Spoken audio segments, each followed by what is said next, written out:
Takshashila classes के online platform पर आप सभी का हार्दिक अभिनंदन। 13 अप्रैल 2022 की जो डीपीपी है उसका डाउट क्लियर सेशन के रूप में ये वीडियो हम आपको प्रोवाइड करवा रहे हैं।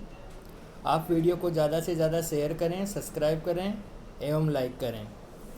पहला प्रश्न था, निम्नलिखित संधि विच्छेद का संधि युक्त पद व संधि लिखिए। ये पूछना चाह रहा है कि जो संधि विच्छेद लिखा हुआ है उसका समस्त पद क्या बनेगा, उसको जोड़ने से क्या बनेगा वो आपको बताना है और इसमें कौन सी संधि हो रही है ये आपको बताना है। तो शुरू करते हैं। सबसे पहले बात करते हैं दिक् प्लस अम्बरः। दिक् प्लस अम्बरः। यहाँ देखिए पहले वाले पद के अंत में झल वर्ण अर्थात वर्गों के 1, 2, 3, 4 और उसमों में से कोई वर्ण है, जैसे कि प्रथम वर्ण है। आगे क्या मिल रहा है हमें? स्वर। तो आगे स्वर मिलने पे झलाम जसो अंत्य सूत्र के माध्यम से कै के स्थान पे तृतीय वर्ण हो जाएगा और आपका रूप बनेगा दिग प्लस अंबर। अब यहाँ पे जब हम इसे मिलाएंगे दी ग में ए जुड़ जाएगा ग और बरह, तो आपका पद बन जाएगा दिगंबरः। उसके बाद में नेक्स्ट आपका क्वेश्चन है युयुध शवः। देखिए युयुध शवः। युयुध शवः के अंदर आपको तीनों प्रकार के स में अर्थात खर प्रत्याहार में शकार मिल रहा है।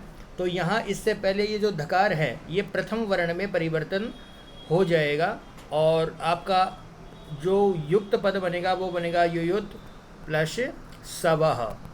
तो इस प्रकार से ये जो समस्त आपका पद बनेगा, ये समस्त पद बनेगा युयुत शवः।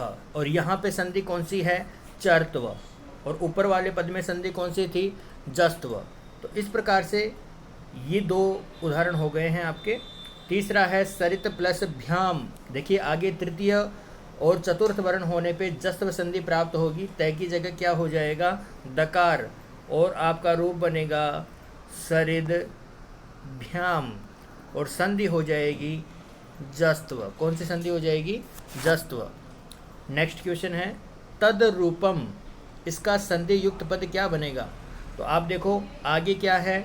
रेफ और इससे पहले क्या है? दव। तो यहाँ पे भी आपकी संधि कौन सी होगी? यहाँ जस्त्व संधि ही होगी और आपका जो रूप बनेगा वो बनेगा तय और द में रे जुड़ करके कुछ इस प्रकार से तद रूपम। तद्रूपम पद बनेगा आपका तद्रूपम। तद्रूपम में कौन सी संधि है? वो ही आपकी जस्त्व संधि है। फिर देखिए टिप प्लस अंतः। वर्गों के 1, 2, 3, 4 के आगे स्वर प्राप्त हो रहा है, तृतीय वर्ण आदेश हो जाएगा और आपका जो पद है वो बनेगा तिबंतः। क्या पद बनेगा? तिबंतः। तिबंत में कौन सी संधि है? जस्त्व संधि है। ऐसे ही बुध प्लस धी और आपका जो पद बनेगा वो बनेगा बुद्धि। यहाँ बुद्धि शब्द को हम इस प्रकार से भी लिख सकते हैं, मैंने आपको क्लास में भी बताया है एक बार, आप ध्यान देना। बुद्धि ही पद में कौन सी संधि है? बुद्धि पद में आपकी जस्त्व संधि है। कियत मात्रम। कियत मात्रम में जो संधि होगी वो होगी आपकी अनुनासिक संधि। और अनुनासिक संधि क्यों होगी? वर्गों के 1, 2, 3, 4 के आगे पंचम वर्ण मिल रहा है, तो एक बार तो कौन सी संधि होगी? आपकी अनुनासिक और एक बार जस्त्व। जस्त्व में क्या होता है? यहाँ पे तृतीय वर्ण हो जाता है और अनुनासिक में यहाँ पे क्या होता है? पांचवा वर्ण हो जाता है। तो दो रूप बनेंगे। एक आपका रूप बनेगा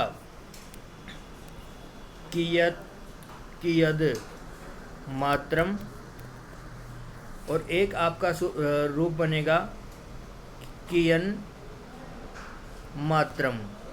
अब मैंने एक बात कही है आपको कि अगर मात्रम या मयम शब्द अगर आगे है तो केवल अनुनासिक संधि का काम होता है। मतलब ये यहाँ जस्त्व संधि प्राप्त तो हो रही थी, लेकिन ये प्राप्त होते हुए भी ये संधि कार्य यहाँ नहीं होगा, क्योंकि मैंने नोट लगवा के आपको लिखा है मात्रम और मयम शब्दों के आगे रहने पर जस्त्व संधि प्राप्त होते भी वो कार्य नहीं होता, केवल और केवल अनुनासिक संधि का कार्य होता है। एक सूत्र है प्रत्यये भाषायाम नित्यम।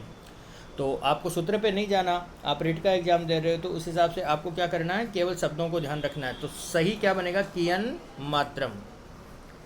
दग प्लस धह जस्त्व संधि के नियम से बन जाएगा दग्धः।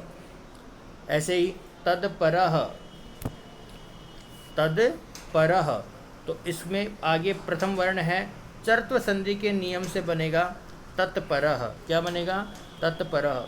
दिग प्लस नागः, आगे पंचम वर्ण है तो दो रूप बनेंगे। यहाँ पे देखो आपको मात्रम और मयम सब तो है नहीं, तो यहाँ पंचम वर्ण है तो एक तो जस्त्व संधि का नियम भी लगेगा और एक अनुनासिक संधि का नियम भी लगेगा। तो एक बार तो आपका जो शब्द है वो बनेगा दिग्नागः, और एक बार जो आपका पद बनेगा वो बनेगा दिंग, कहवाली लाइन का पांचवा नागः, और आपका पद बन जाएगा दिंगनागः। तो दिंगनागः में कौन सी संधि है, अनुनासिक, जबकि दिग्नागः में कौन सी संधि है, जस्त्व संधि। तो इस प्रकार से मित्रों आपके ये जो डीपीपी दी गई थी इसका ये डाउट क्लियर हो चुका है। वंस अगेन फिर से देखेंगे। दिग प्लस अंबरा दिगंबरा जस्त्व संधि, युयुध प्लस सवह युयुत्सव चर्त्व संधि, सरित प्लस भ्याम सरिद भ्याम जस्त्व संधि, तद प्लस रूपम तद्रूपम, कौन सी संधि हो जाएगी, जो है वो ही रहेगा रूप, और संधि हो जाएगी आपकी जस्त्व।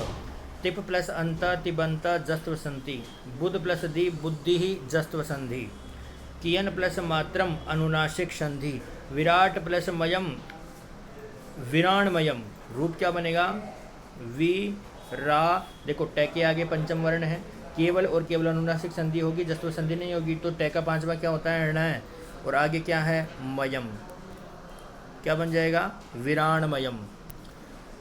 फिर दग प्लस दह जस्त्व संधि, तत् प्लस परह तद प्लस परह तत्परह चर्त्व संधि, दिग प्लस नागा दिंगनागा, इसमें जस्त्व संधि भी होगी और अनुनासिक संधि भी होगी। तो ये डाउट क्लियर हो गए होंगे उम्मीद है आपके, और फिर भी कोई चीज़ हो तो आप कमेंट के द्वारा आप बता सकते हैं। इस क्लास को, इस सेशन को यहीं संपन्न करता हूँ।